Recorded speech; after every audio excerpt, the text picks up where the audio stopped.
So let's talk about a really fascinating contrast. On one hand, you've got our chaotic, hyper-connected, incredibly anxiety-inducing modern world. And on the other hand, you've got this 2,500-year-old Buddhist text called the Aṅkaheyya Sutta, or the Discourse on Wishes. Today's explainer dives into this ancient text because it makes a really bold claim. It tells us that true peace, whether we're talking about global world peace or just your own personal peace of mind, doesn't start with external systems at all. It starts entirely within the individual mind. Okay, so here's our roadmap. We're going to climb what I like to call a stairway of aspirations across 6 main parts. Prologue to world peace, the formula for success, worldly and social peace, victory over emotions, mental power and insight, and finally, the ultimate liberation. Let's jump in. Part 1. Prologue to World Peace. Setting the foundation. Picture the setting. We are at Jeddah Grove in the ancient city of Savatthi.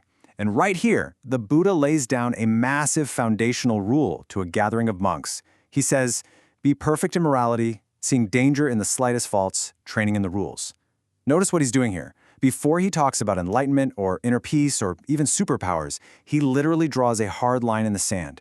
Your basic ethical framework, it has to be absolutely spotless. The text makes it crystal clear that before any worldly or spiritual wishes can even be entertained, you absolutely have to lock in that rigorous self-discipline.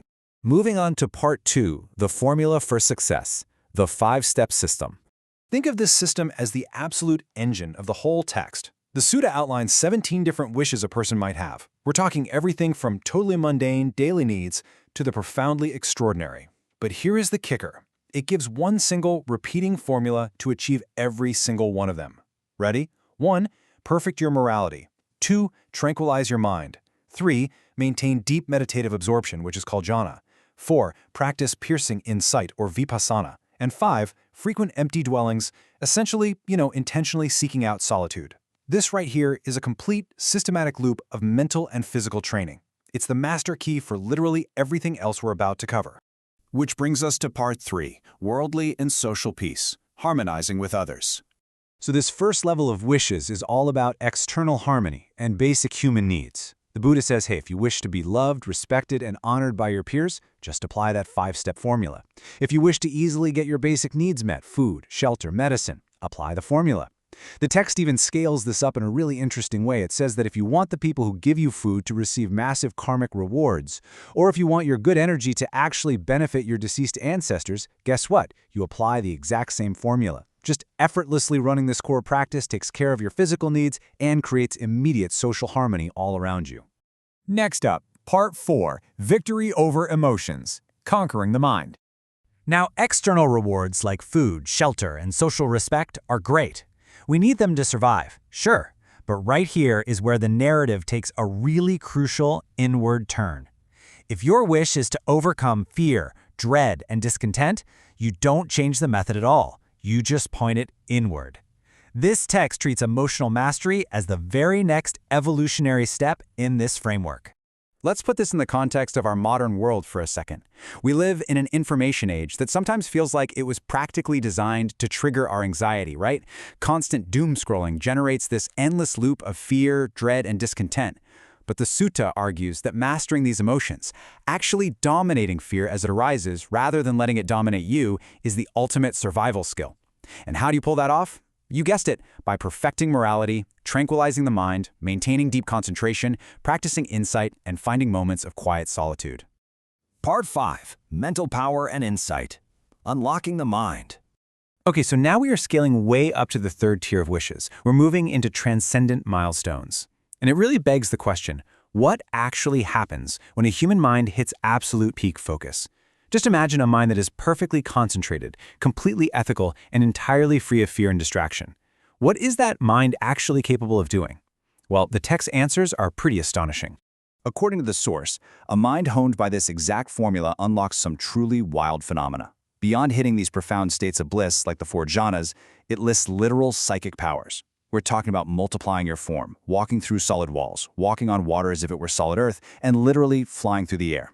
It describes developing a divine ear that lets you hear sounds from across the universe. It even talks about mind reading, the ability to clearly read the precise mental states of other beings, whether they're experiencing lust, hatred, delusion, or total clarity. And it goes even deeper. Another wish granted by this level of mental mastery is the ability to trace back your own past lives. And we aren't just talking about a vague sense of déjà vu here. The text gets incredibly granular. It specifies remembering your exact name, your family line, what your skin looked like, the specific food you ate, the exact pleasures and pains you felt. And it scales this across 1 lifetime, 100 lifetimes, all the way out to multiple cosmic aeons. This extreme peak focus also unlocks what's called the divine eye. This is essentially the ability to see the direct mechanics of karma at work. A perfectly concentrated mind can observe other beings passing away and being reborn, rising and falling based entirely on their physical, verbal, and mental actions. It's like seeing the code of the matrix. Those who engage in bad conduct and hold wrong views fall into states of suffering. Those who act with good conduct and right view rise to heavenly realms. It's a direct cause and effect ecosystem, plain as day to the highly trained mind. Now, as the mind just keeps drilling this formula, it starts systematically dismantling the psychological fetters, the chains that bind it to suffering. The sutta lays out these progressive stages of enlightenment. First, becoming a stream enterer by destroying the first 3 fetters. Then, becoming a once-returner by heavily weakening lust, hate, and delusion. And then, becoming a non-returner by completely destroying the 5 lower fetters, which ensures you never actually return to this material world again. Finally, Part 6, the ultimate liberation, the pinnacle goal. All right, we have made it to the very top of our stairway of aspirations. This is the 17th and final wish. The absolute pinnacle of all this rigorous training is arahantship. The text defines this as the absolute liberation of mind and wisdom, achieved through direct, supreme knowledge.